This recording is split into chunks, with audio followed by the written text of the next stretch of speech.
मीरा नायर की film Kamasutra a tale of love जितनी कलात्मक मानी गई उतनी ही बदनाम भी हुई। इसके साथ कई ऐसे किस्से जुड़े रहे जो या तो विवादों में दब गए या आधी अधूरी अफवाहों के रूप में फैलते रहे। नीचे ऐसे ही कुछ कम सुने और अक्सर गलत समझे गए किस्सों का संतुलित और तथ्यात्मक विवरण है। सबसे पहला बदनाम किस्सा नाम से जुड़ी गलत धारणा का है। आम लोगों ने फिल्म के नाम के कारण मान लिया कि ये कामुकता पर केंद्रित होगी, जबकि फिल्म का असली फोकस स्त्रीमन, सत्ता की राजनीति और भावनात्मक संबंधों पर था। खुद मीरा नायर ने कई बार कहा कि कामसूत्र उनके लिए एक सांस्कृतिक प्रतीक था, न कि अश्लीलता का माध्यम। लेकिन यही नाम फिल्म के लिए सबसे बड़ा अभिशाप बन गया। दूसरा बड़ा किस्सा भारत में प्रतिबंध को लेकर है। कहा जाता है कि फिल्म देखे बिना ही उसे अश्लील घोषित कर दिया गया। सेंसर बोर्ड के कुछ सदस्यों ने फिल्म के कुछ दृश्यों और विदेशी फंडिंग पर आपत्ति जताई। अनसुनी बात यह है कि फिल्म पर गंभीर चर्चा की बजाय उस समय का राजनीतिक और नैतिक दबाव ज्यादा हावी था, जिसके कारण फिल्म भारत में आधिकारिक रूप से रिलीज नहीं हो सकी।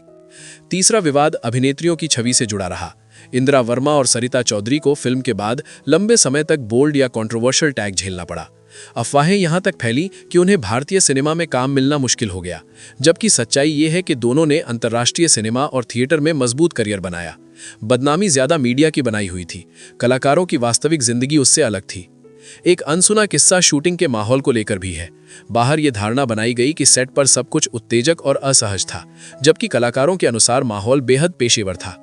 मीरा नायर ने हर सीन को भावनात्मक संदर्भ के साथ समझाया और कलाकारों की सहमति व सहजता को प्राथमिकता दी। ये बात अक्सर सनसनीखेज खबरों में जगह नहीं पाती।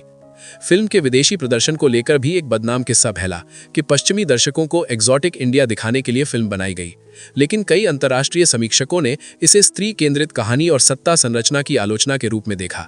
ये पहलू भारत में बहुत कम चर्चा में आया। अंत में Kamasutra a tale of love से जुड़ी बदनामी असल में फिल्म से ज्यादा समाज की असहजता को उजागर करती है। अनसुने किस्से बताते हैं कि यह फिल्म विवादों की नहीं बल्कि अधूरी समझ और जल्दबाजी में बनाए गए नैतिक फैसलों की शिकार बनी। आज जब सिनेमा को अधिक खुले नजरिए से देखा जाता है, तब यह फिल्म एक साहसी प्रयोग के रूप में फिर से याद की जाने लगी है।